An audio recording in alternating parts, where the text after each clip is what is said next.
salvation, holiness, monergism, synergism, God's sovereignty, human responsibility, all these concepts that are often hard for people to grasp. How do we make sense of them? Well, we have to say at the outset that when we're talking about being justified or made right before God, this is all a work of God. We cannot do it by works. But some would say, hey, it's all of God. So we just sit back and there's nothing we do because everything is of God. Well, that's not exactly right either. There are those that would say, yeah, God only helps those who help themselves. That's also incorrect.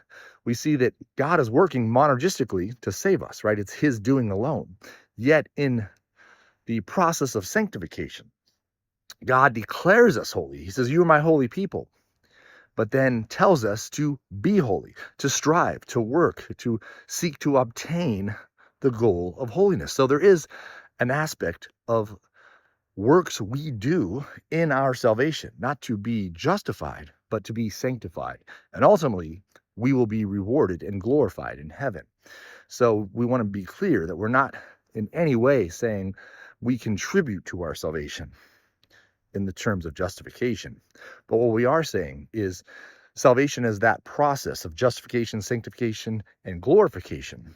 There is a responsibility that we have as humans that God sovereignly calls us to.